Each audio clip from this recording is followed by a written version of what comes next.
নীরবে প্রভুর নাম জপিও তখন। প্রভুর করুণা যদি পাইবারে চাও, গভীর রাতে উঠে প্রভুর গুণগান গাও।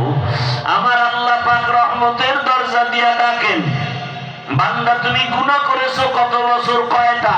বলে আমি 50 বছর লাগাইয়া এত গুনাহ একদিনে করি নাই। আজকে একটা, কালকে দুইটা, এভাবে হাতের গুনাহ, চোখের গুনাহ, জবানের গুনাহ, অন্তরের গুনাহ করতে করতে বছর বছর গুনাহ করিয়া আমার চোখের গুনার পাল্লা ভারী, আমার হাতের গুনার পাল্লা ভারী, আমার অন্তরের গুনার পাল্লা ভারী। গুনাহ করতে করতে 30, 40, 50 বছর একটা পাহাড় হয়ে গেছে।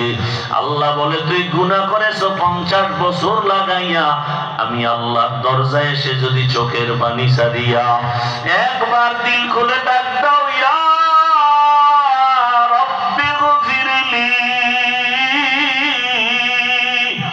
আমি আল্লাহ তোর 1 সেকেন্ডে জীবনের সব গুনাহগুলো মাফ করে দিব।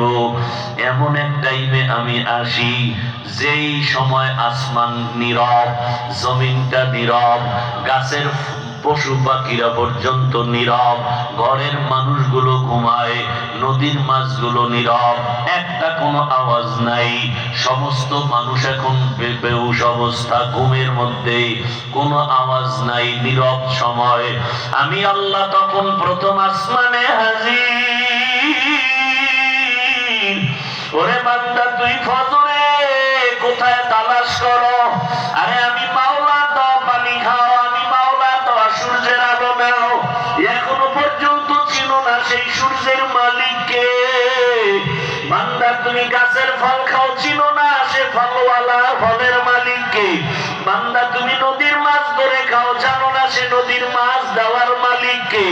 ওই মালিকরে তালাশ করতে কোথাও যাওয়া লাগবে না। ওরে রাতের বেলা আমি মাওলায় হাজির, আমি আল্লাহ এখন ডাইরেক্ট হাজির হয়ে গেলাম। রাতের গভীর যখন শেষ অংশ, তোর মাও ঘুমায়, বাবাও ঘুমায়, ভাই বোনেরা ঘুমায়, তুই তখন ওযু বানাইয়া যায় নামাজে আসি একবার ডাক দে।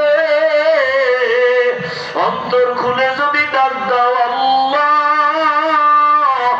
আমি আল্লাহ পাক তোর জীবনের সব গুনাহ ডাকে মাফ করে দিব। আমি আল্লাহ চাই তোকে কাছে পাওয়ার জন্য। আমি আল্লাহ চাই তুমি আমারে ছাড়া আর কোথাও যাবা না। আমি আল্লাহ চাই তুমি আমার দিকে আগায় আসো। আমি আল্লাহ চাই আমার রহমতের চাদরে ঢুকে যাও, কারণ দুনিয়ার কষ্টের থেকে